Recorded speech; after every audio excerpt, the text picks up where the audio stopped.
Order! Order! You are an incorrigible delinquent at times. Behave yourself, man!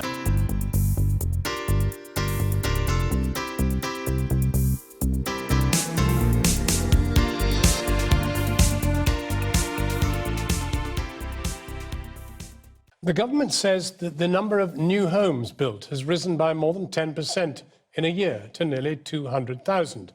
But the new figures show that the number of those houses which are classed as affordable is at its lowest in 25 years. The total, 32,110, was less than half of that recorded in the previous year and the lowest since 1991-92. Simon Brown has been to Folkestone.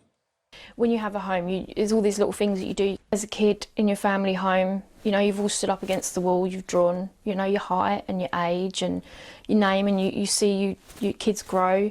You don't have those little things. You can't do that when you're constantly moving around. Tell me how many times you've had to move house over the past 15 years?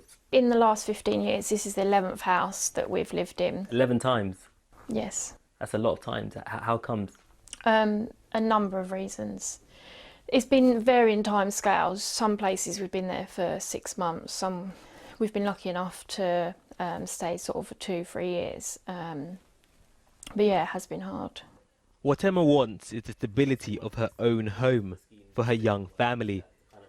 But has the ladder been kicked away for those on low and middle incomes?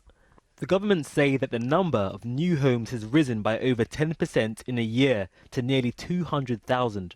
But the number of affordable houses being built is at its lowest level in almost a quarter of a century. In 2014, there were over 66,000 affordable houses built.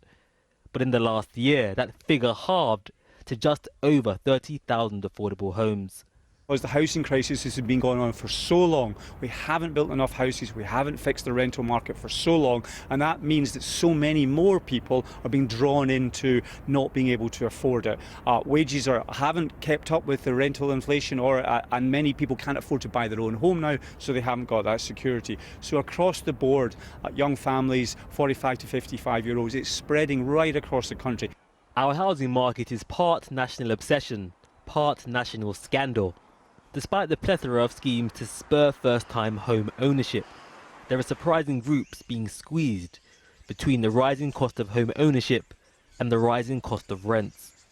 Well, it's certainly true that a wide range of groups experiencing housing unaffordability, but there are certain risk factors. So, for example, being a private renter, being a young person and living in the capital or the southeast. But we also see some unusual suspects, if you like, who are experiencing higher housing unaffordability. So we particularly looked at older people who were single, and we saw that their incidence of housing unaffordability had increased significantly over time.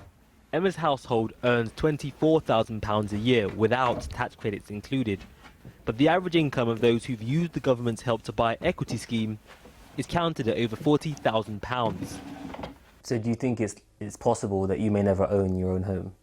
I think, yeah, definitely. There's definitely a possibility there, because if you look at all the figures and, you know, affordable housing is decreasing, that's not on our side. And I am doing everything I can so I can buy my own home. But yeah, it does feel like the system is against us. I've been